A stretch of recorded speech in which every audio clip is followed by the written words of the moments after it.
Hello friends, कशा आहात तुम्ही सगळे? आय होप तुम्ही सगळे ठीक असाल. सर आज बनवूया मिसळ पाव. Let's start. तो सर्वात पहिले तेल गरम करून घ्यायचं आहे. त्याच्यानंतर ते गरम झाल्यावर ह्याच्यात जिरे टाकायचे. जिरे टाकल्यावर लगेच कांदा टाकायचा. जिरे तडतडले की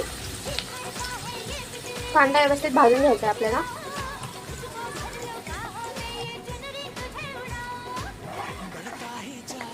हा चांगला गोल्डन ब्राऊन झाल्यावर ह्याच्यात टमाटर टाकायचं आहे. सो कांदा थोडा लाल झाल्यावर ह्याच्यामध्ये टाकायचं आहे आपल्याला. बघा अशा प्रकारे लाल झाला. ह्याच्यात टाकायचं आहे आपल्याला हे वाटण. हे आलं लसूण आणि खोबऱ्याचं वाटण करून घेतलं आहे मी. ऑलरेडी होतं आम्ही बनवून ठेवलेलं. सो त्याचं काय जे असेल ते तुम्ही कमेंट करू शकता. आता ह्याला छानपैकी हलवून घ्यायचं आहे. हे जर असं परतून झाल्यानंतर ह्याच्यामध्ये तिखट आणि मीठ टाकायचं आहे.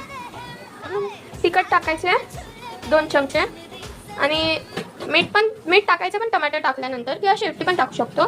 आणि तिखट टाकल्यानंतर आपल्याला हळद पण टाकायची आहे अर्धा चमचा. जास्त हळद टाकल्यानंतर कलर तो खूप होऊन जातो. हळद खूप चांगली नाही लागत. नंतर हलवून घ्यायचं. 5 मिनिटं मसाला भाजल्यानंतर आपल्याला टाकायचं टमाटर. हे बघा टमाटर टाकलं, हलवून घ्यायचं. आपल्याला टमाटर थोडं सॉफ्ट झालं ह्याच्यात पाणी पण टाकायचं, हलवून घ्यायचं. पाणी टाकून भाजायचं आणि त्याला तेल सुटेल. पाणी नाही टाकलं तर त्याला तेल नाही सुटणार आणि आपला कट पण नाही येणार. तेल छान सुटलं की यात मटकी टाकायची आणि हलवून घ्यायचं. आणि याच वेळेला आपल्याला मीठ पण टाकायचं आहे.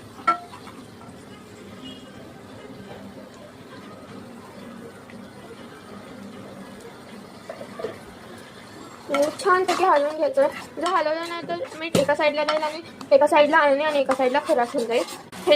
ह्याच्यामध्ये आपल्याला पाणी टाकून घ्यायचं आहे छानपैकी.